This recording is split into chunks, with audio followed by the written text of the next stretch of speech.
terrorism.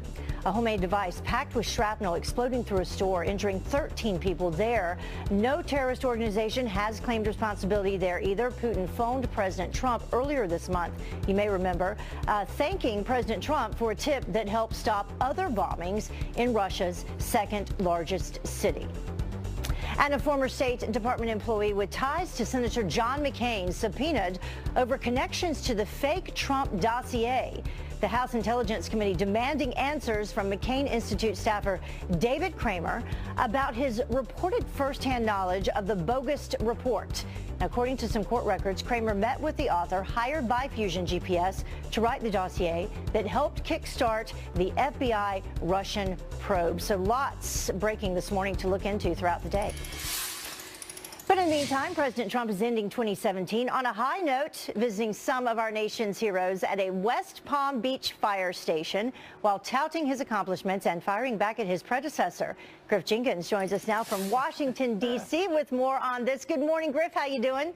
Hey, good morning, Heather. Welcome back. That's right. The president is spending his final days of 2017. He visited West Palm Beach Fire Station number 2. He thanked firefighters, paramedics, and first responders, and he delivered somewhat of a report card on his own administration's accomplishments.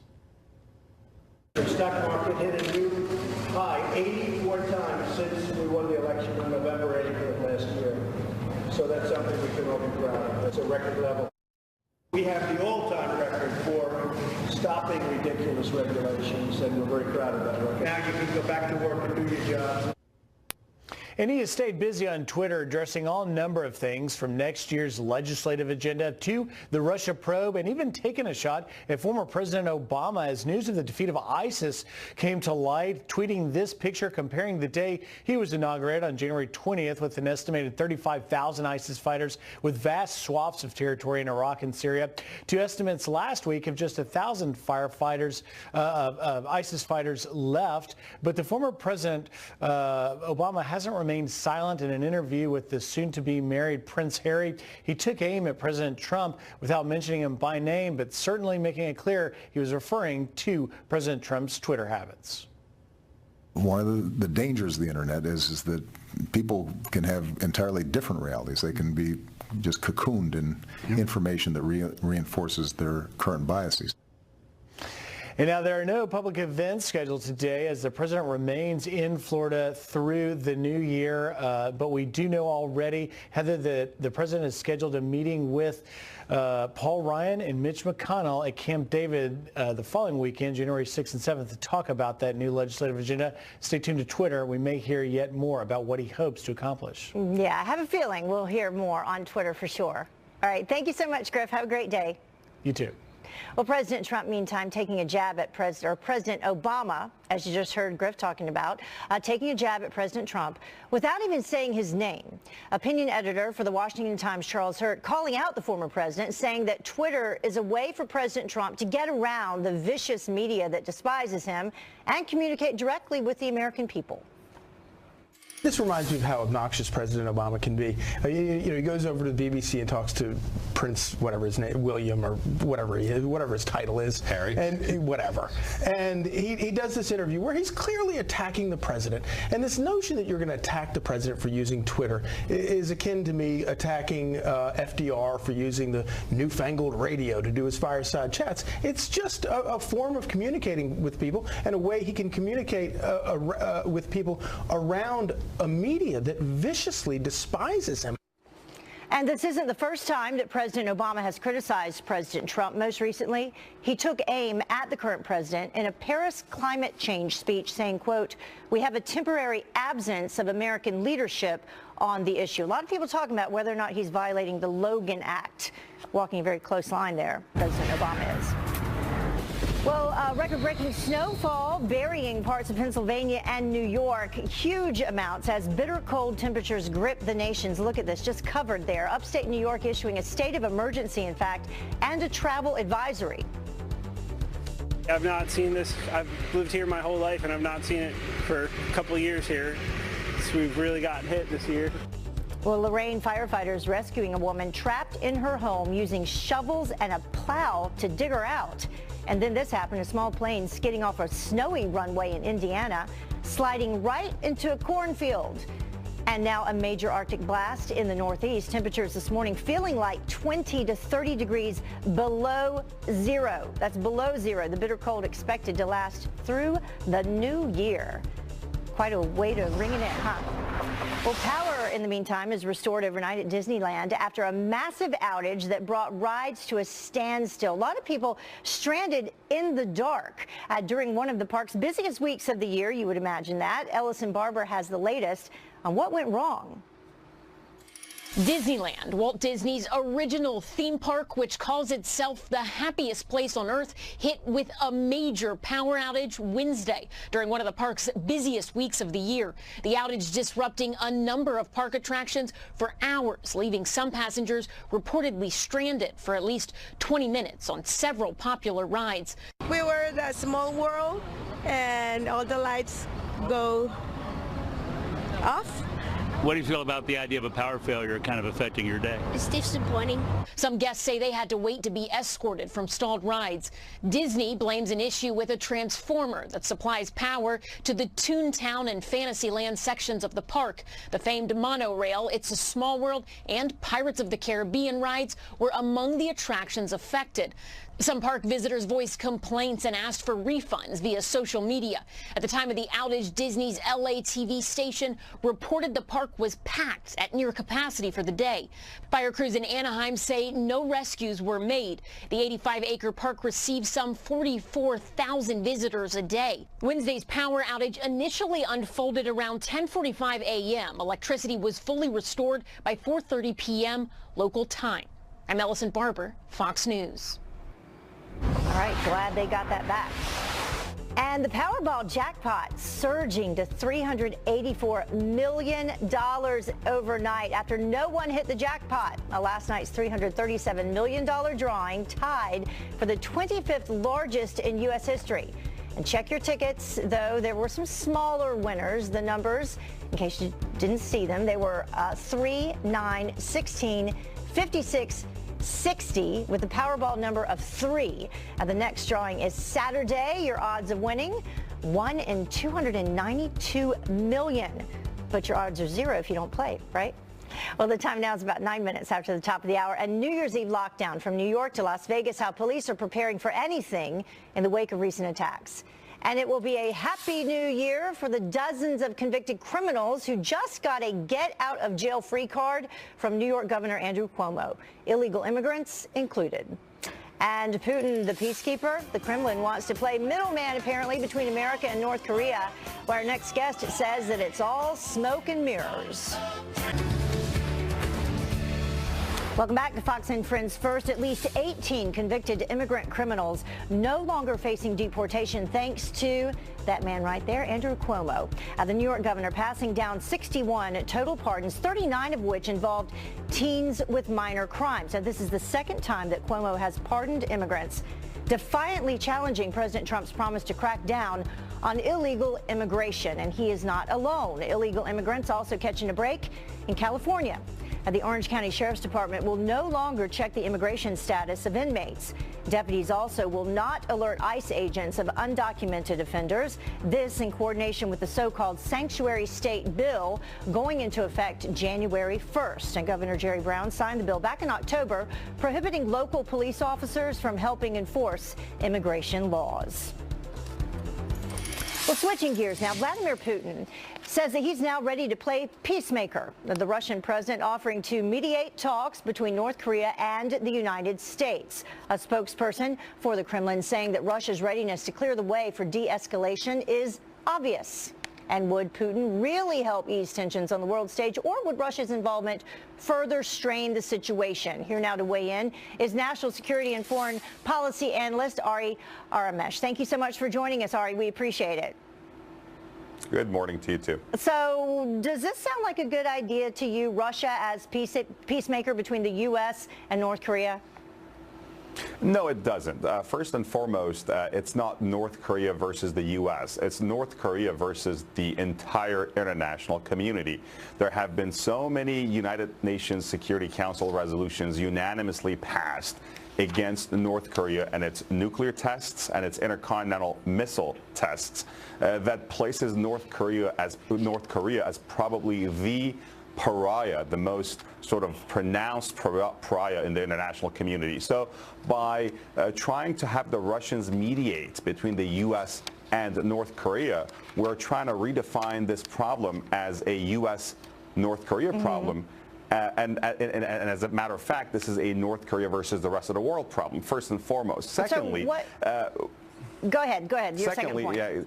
Secondly, the Russians are not a good mediator. The Russians are perhaps in the top 5 sort of countries of violators of international norms and international law. So by rewarding the Russians, who have long sought to gain their Soviet Union sort of superpower status, a mediator or a moderator or a broker position between the U.S. or the international community and North Korea, we're in effect elevating them back to the world stage as a responsible actor that they're not. And that was going to be my question to you. What would Russia's goal here be? Because we already know that their goal was to completely disrupt political activities here in the United States. This would further enable Democrats possibly to use this as leverage in upcoming elections as well. Absolutely. Look at what Russia has done so far. They're accused of having interfered or having tried to interfere in German, French, British, and U.S. elections. They are accused of having sort of waged waves of attacks online, on social media, and so on and so forth by creating sort of creating emotional and political wars between various factions within these countries. Now, Russia has been trying for years now to try to influence political action and political sort of calculations and equations in the Western world and try to sort of pit one Western country and one NATO country against another. By elevating them again to this status, we are yet granting them another get free, get out of jail card. And yes, there will be some serious questions. The president has yet to enforce sanctions against Russia. The president has yet to take tougher measures against Russian interference in Ukraine, Russian interference in Europe, and so on and so forth. And the president has yet to sort of tell us whether he agrees with his own intelligence community analysis that the Russians tried to interfere in U.S. elections and in other elections in the Western world. So yes, if the president does in fact bring the Russians in as mediator, there will be some major questions posed to President Trump. I seriously doubt that would ever happen, along with the fact that there are obviously the allegations that Russia itself has been aiding North Korea and Iran in terms of their nuclear developments as well, which we can't even get into. Ari, thank you so much for joining us. We really appreciate your time this morning. We'll have you back, okay? Of course. Thanks. Have a great day. Well, the time now is about 18 minutes after the top of the hour. Hurt, wounded, and whimpering in pain. Dazed victims of the Amtrak train derailment begging 911 for help. It's an overpass, and the train is hanging off the overpass. It's landed on vehicles. Bodies laid everywhere. Well, the brand new calls from survivors showing the shock and the chaos. And going to pot, moms-to-be turning to weed to help with morning sickness. Dr. Mark Siegel joins us live with the dangerous consequences. Back, a shocking new study now revealing that the number of expecting mothers who smoke marijuana during pregnancy is on the rise. So how is this impacting our future generation? Here now to break it down from the Fox News Medical A-Team is Dr. Mark Siegel. Thank you very much for joining us this morning. Hi, Heather. How are you? I'm doing great. So tell us about this study. I mean, more pregnant women are using pot. Why? Well, 275,000 people were studied that have Kaiser Permanente insurance in California, and 7% of them, up from 4%, Heather, since 2009 to 2016, 7% of women in this group of 275,000 people are smoking pot while pregnant. This is especially a problem because in about a few days, California is going to legalize recreational marijuana use, and you're going to be able to legally use marijuana during pregnancy. Yeah. And women out there in California don't necessarily realize how dangerous this is. And before we get to the dangers, we can show people that you can break those numbers down even further. And when it involves pregnant teens younger than 18, the usage actually climbed to 21.8%. And then you have women age 18 to 24. That rose to 19%. Now tell us about some of the possible effects, and we can put those up as you're speaking about them, on the baby. You know, that's a great point that you made, that younger women are even more at risk here, that are using it far more often while pregnant, obviously not informed in this. The risks are really, really huge. First of all, though they haven't proven actual birth defects, what they have shown, smaller sized head of infants, more preterm labor, in other words, women going into labor earlier on, underweight infants being born, and the huge one, the big ticket item here, is developmental delay, hyperactivity in 10-year-olds. There was a study out of Canada that showed that 10-year-olds are much more likely to have problems focusing, problems with memory, risk of ADHD, of attention deficit disorder. This is a real problem in terms of behavior, in terms of cognition, thinking, and long-term development. It is a major, major problem. Now, we're not talking about marijuana use here in adults. We're talking about the effect you're having on your unborn child by smoking it while pregnant. Yeah, so they're trying to do this to ease the morning sickness. There are other options available for pregnant women, right? Well, look, morning sickness is not easy. Anxiety while pregnant is not easy. But the number one rule while pregnant, I tell all my patients, is don't take anything. Less is more. I mean, I'm not going to come on and authorize certain morning sickness treatments. You know, it's actually something that's very hard to treat. Yeah. But to use something that directly harms your infant, I'm not for that. I mean, staying well hydrated helps. There's certain anti-nausea medicines you can take. You can take Tums, you can take Mylanta, but you really, really have to be careful. You know, you do not want to use this. Yeah, I was going to say there's got to be an option better than marijuana, and you have to take into account you're not just dealing with yourself, you're dealing with another life at the same time. So take that into account. I think it's... Heather, I think it's lack of information. I'm not saying that women out there, they don't know. We need to tell them. You know, if they know they're not going to do this, nobody is trying to carry a child to term and then suddenly find out later that they're developmentally delayed or they have problems in school as a result of behavior. Yeah. So we're doing a public service today. You know, stick with the Mylanta and the Tums. Stay away from this. All right. Thank you so much, Dr. Siegel. Great information, needed information this morning. We appreciate it. Have a great day. Thank you, Heather. Down there in Miami. Well, unprecedented security from coast to coast, from snipers to barricades, the drastic steps police are taking to keep Americans safe wherever you are on New Year's Eve. After the defense of our nation, the most important decision a president of the United States can make is the appointment of a Supreme Court justice. And appointing Neil Gorsuch to the Supreme Court, one of President Trump's first and most important accomplishments. Our next guest explains why the future for the High Court couldn't be brighter. Unprecedented. Millions of Americans set to ring in 2018 under the highest level of security seen in years. Snipers, bomb-sniffing dogs, barricades, all that and more from New York to Las Vegas.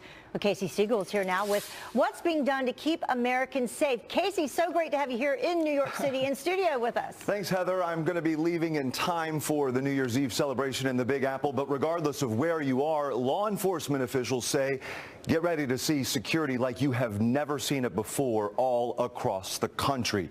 The NYPD beefing up its counterterrorism unit. Those heavily armed officers will descend on Times Square as people pack in to watch that annual ball drop. The Big Apple has been the target of 2 recent terror attacks, and the city is on high alert, especially on the heels of a new threat from ISIS, urging fighters to kill drunk partiers, ringing in 2018.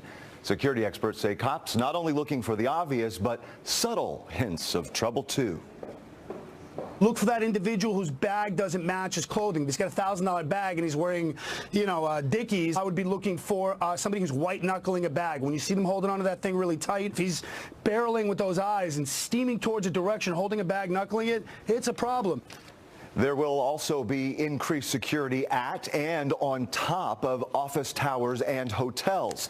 This, of course, in response to the Las Vegas massacre. Nevada lawmakers approving more than $350,000 for New Year's Eve security. Compare that to $120,000 last year. The National Guard will also have boots on the ground. In years past, we had two quick response teams on the east side and the west side of the Las Vegas Strip to ensure we had response in case of a critical incident. But this year, we are breaking them down into smaller teams, and the numbers are going to be doubled. Nothing is off limits. Even the internet will be heavily patrolled. Law enforcement vetting social media, scouring the web for any credible threats. Unfortunately, a sign of the times. Yeah, lots of clues always come from social media. No doubt, back in Dallas, where you're headed, they'll have a big New Year's Eve celebration as well. They will. All right. Thank you so much. Great to have you here. Thanks, Heather. Well, caught red-handed, China accused of illegally selling North Korea oil, defying UN sanctions against the rogue regime. South Korean media showing that images from U.S. spy satellites say that ships from the two countries traded oil 30 times since October. Well, the United Nations capped North Korea's oil imports in response to dictator Kim Jong-un's missile program. China claims it has been, quote, strictly enforcing the UN resolutions, but apparently it doesn't look that way. And the North Korean economy now worth $28 billion, which is not huge, but it's actually grown 3.9% in the last year. Their number one trading partner is China, which means that China is not doing what it promised to do. Here's what former Deputy Commanding General of U.S. Forces in Afghanistan, General Anthony Tata, says that the United States needs to do to make China understand. We need to tighten the screws on China now, obviously, diplomatically. You think about fighting a war, and that's what we're doing with North Korea right now. It's just not a hot war. We've got diplomatic, information, military, economic elements of national power, and so what we're trying to do diplomatically was tighten the screws on North Korea and use Russia and China as pliers, to pop them, so to speak. But they're not doing their part, and Russia is not innocent in this thing as well. And we increased sanctions last Friday. We'll see what follows. The general went on to say that when we get verifiable evidence that China is not participating in the sanctions, the next step for the United States is cutting back on our trade agreement. It has been one of the most transformative years in the federal judiciary branch, beginning with President Trump's historic confirmation of Judge Neil Gorsuch to the Supreme Court. I have always felt that after the defense of our nation, the most important decision a president of the United States can make is the appointment of a Supreme Court justice. Depending on their age, a justice can be active for 50 years, and his or her decisions can last a century or more and can often be permanent. The White House now moving at record speed to move vacancies on the lower federal courts, a surefire way for President Trump to cement his legacy. So what can we expect next year? Joining me now is Chief Counsel and Policy Director at the Judicial Crisis Network, Carrie Severino. Thank you so much for joining us this morning, Carrie. We appreciate it. It's great to be here. So this is pretty significant, and President Trump and GOP senators both deserve credit. And of course, as we begin speaking with you, there's some construction going on behind you. We should explain to people there in Washington, D.C. But the president, he's helping to construct the future of the court as well. That's right. He has put now 12 Court of Appeals judges on the courts this year. That is the most in a president's first term since the courts were established. And that's incredible. And these are also outstanding nominees. So it's going to be a really great bench, not just for being on the Court of Appeals now, but also for those future Supreme Court confirmations. So our future Neil Gorsuch could have been one of the people that was confirmed this year, and that's very exciting to see. Yeah, and explain to people at home how the process works and how that could be the case. Normally the president will look to someone who has federal judicial experience for a Supreme Court confirmation. So when other vacancy comes up, these are going to be some of the people they're going to look at.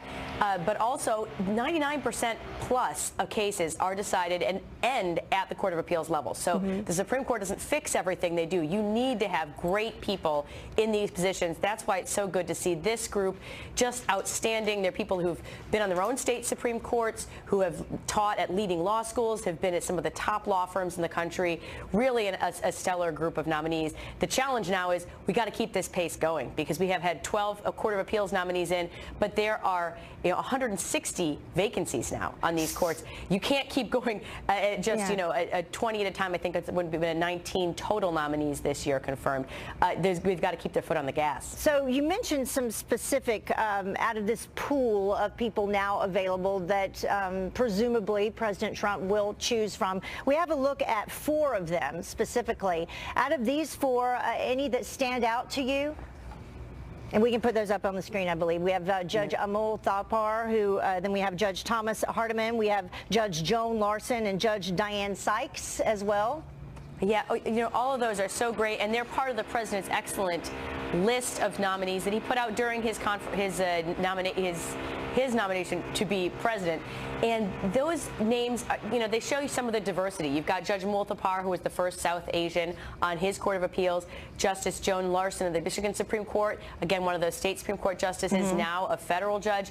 Judge Diane Sykes, who for a long time has been recognized as someone who is, a leading conservative jurist, and then Judge Hardiman, who sounds like was one of the finalists for this spot. So I think any of those would be excellent choices if another vacancy were to open up in the Supreme Court. All right. Thank you so much for joining us, Carrie. We apologize for the construction there, but you powered through it. We appreciate it very much. Thanks. Have a great day. You too.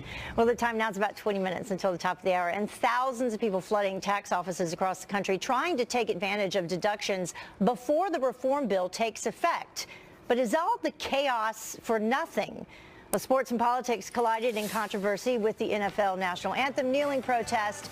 A look back at the top political moments.